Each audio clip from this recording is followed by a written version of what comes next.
तो ऐसे में इलेक्शन कमीशन ने सुप्रीम कोर्ट को फरियाद की कि ये हमें इस तरह से जो हमारा काम है ये अटक रहा है और इसकी वजह से डिले भी हो रहा है।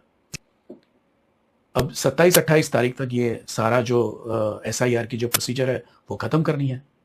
यहां तक कि ऐसे घुसपैठिए लोगों के पासपोर्ट भी बन चुके हैं कि सुप्रीम कोर्ट खुद केंद्र सरकार से कहेगी कि भाई आप यहां पर आर्टिकल 356 लगा के सरकार को आप बर्खास्त करो, और वहां पर फिर राष्ट्रपति शासन आएगा और राष्ट्रपति शासन आने के बाद वहां पर चुनाव होगा। मोदी सरकार और नरेंद्र मोदी आपके ऊपर भी भरोसा नहीं करते हैं। शायद अमित शाह ये पसंद नहीं करते।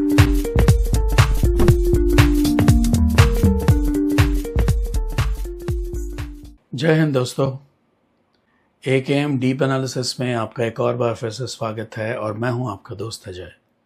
दो घटनाएं हैं, एक है बंगाल की और दूसरी है दिल्ली की, और उसे समझने की कोशिश करेंगे कि ये हमारी राजनीति को, भारत की राजनीति को ये कहाँ लेके जा रही है।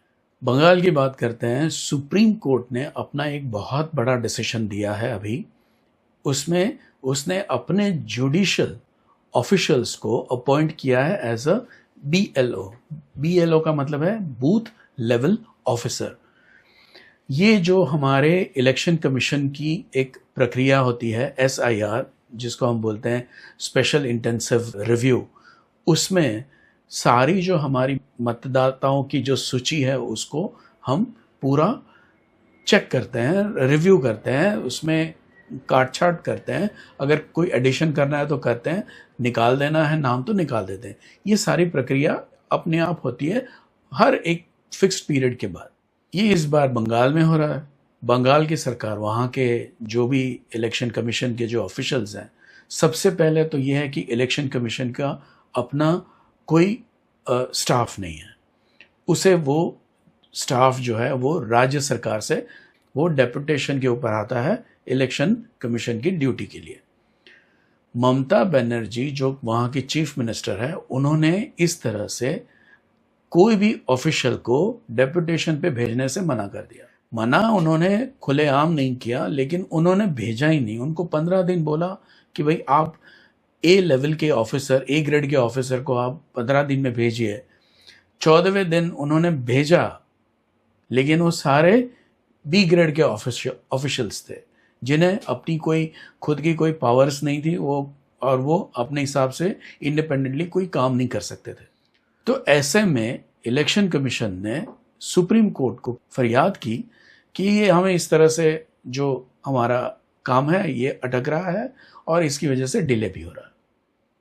अब 27-28 तारीख तक ये सारा जो SIR की जो प्रोसीजर है वो ख़त्म करनी है, और उसके पहले BLO का अपॉइंटमेंट तो अभी हो रहा है, क्योंकि जुडिशियल ऑफिशियल्स जो होते हैं उनको समझाएंगे, समझ आएगा क्या काम करना है, बताया जाएगा, सिलेक्ट होंगे, ये सारी प्रक्रिया होगी, उसमें कुछ दिन चले जाएंगे। तो ये जो एक डिले करने का जो मामला था वो ममता बनर्जी ने बखूबी किया। ममता बनर्जी SIR को या केंद्रीय सरकार की किसी भी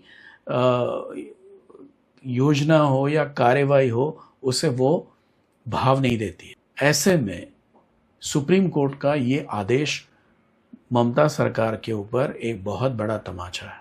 अब ये इलेक्शन कमीशन SIR के जरिए क्या कर रहा है, करीब करीब हर एक असेंबली सीट पर 19,000 से लेके 20,000 का एक एवरेज पकड़ के इतने नामों को काटा गया है। और बहुत ही इंटरेस्टिंग इसमें खबर है कि 162 के करीब असेंबली सीट्स जो थी 2021 के चुनाव में, वो करीब करीब 25,000 के आसपास या 25,000 से कम के मार्जिन से वो सीट पर हार जीत का फैसला हुआ था।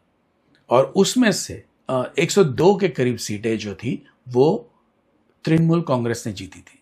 आप समझ लीजिए कि वहीं पर ये बहुत बड़ा दाव खेला जा रहा है।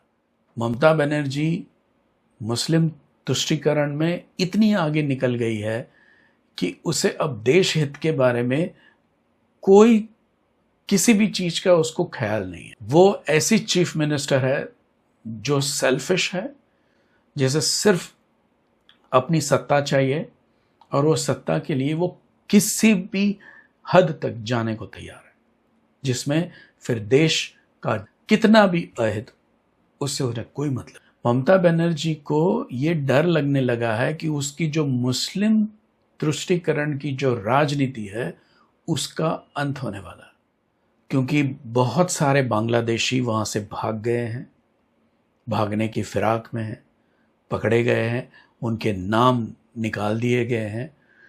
बांग्लादेशी और रोहिंग्या ये दोनों के बल पर मुस्लिम तुष्टीकरण की राजनीति ममता बनर्जी बहुत जबरदस्त कर रही है।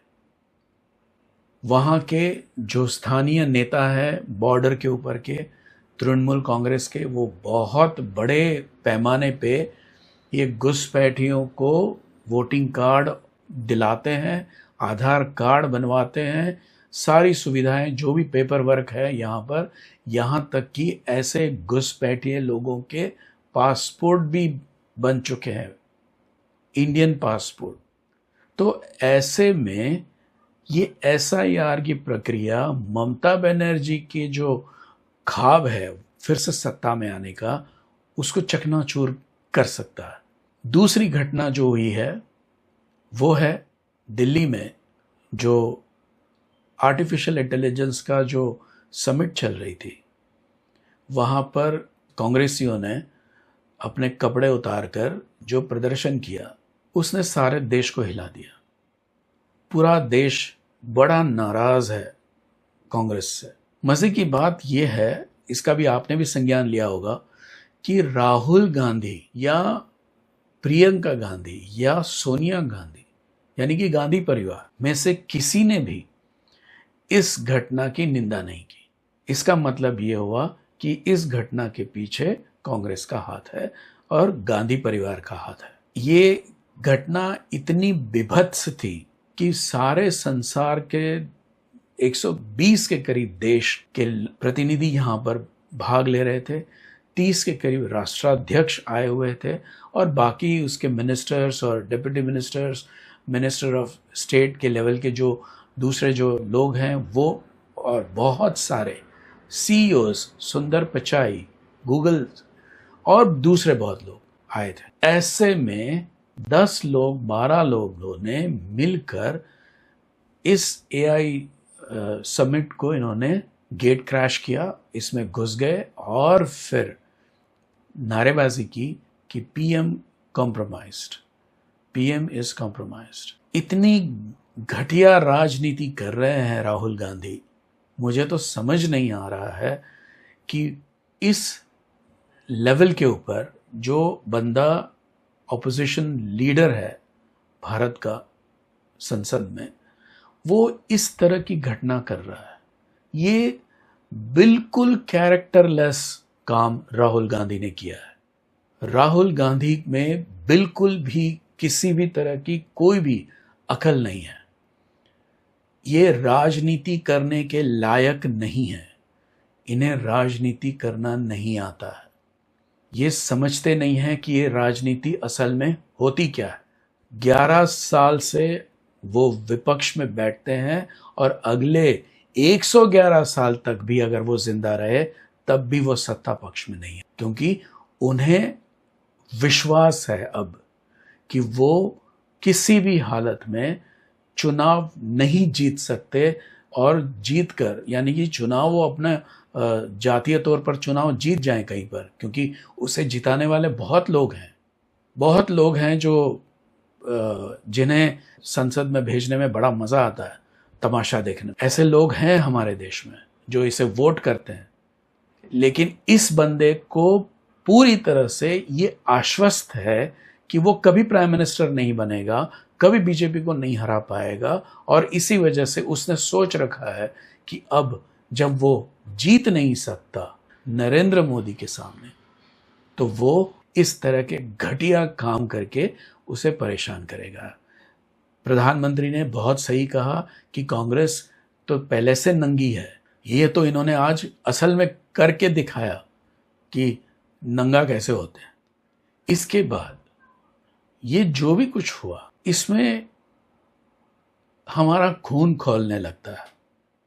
हमें ऐसे लगता है कि क्या ममता बनर्जी, क्या राहुल गांधी, ये हमारे देश में ये लोकशाही का पूरा फायदा उठा रहे हैं। राष्ट्रपति शासन बंगाल में क्यों नहीं लग रहा है, ये सवाल दिल में आता है, बहुत बार आता है। लेकिन फिर याद आता है कि 2016 में सुप्रीम कोर्ट ने अरुणाचल प्रदेश की कांग्रेस सरकार को जब मोदी सरकार की केंद्र सरकार से आर्टिकल 356 के तहत हटाया, तो सुप्रीम कोर्ट ने इसमें टांग अड़ाकर वो गवर्नमेंट को बहाल किया।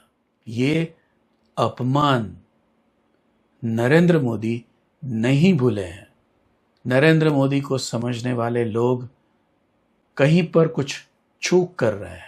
नरेंद्र मोदी से आप वो नहीं करवा सकते जो वो नहीं करना चाहते। आप कितना भी दबाव उसके ऊपर डाल दो। मैं बहुत सारे हमारे सीनियर जो जर्नलिस्ट हैं उन सबको पढ़ता हूँ, देखता हूँ, सुनता हूँ। सभी का यही मत है कि मोदी सरकार ने ऐसा करना चाहिए, वैसा करना चाहिए। आर्टिकल 356 लगा के बंगाल है वहाँ की ममता बनर्जी की सरकार को हटा देना चाहिए, घर बैठा देना चाहिए। राहुल गांधी को अरेस्ट कर लेना चाहिए। बहुत सारे ओपन एंड शट केसेस हैं जो नेशनल हेराल्ड का मामला है उसमें भी। लेकिन नरेंद्र मोदी पिछले 11 साल से ऐसा कुछ भी नहीं कर रहे। उन्होंने एक बार किया था, अरुणाचल प्रदेश की सरकार को, राज्य सरकार को हटाकर 2016 में। उसके बाद उन्होंने कभी भी आर्टिकल 356 का इस्तेमाल नहीं किया।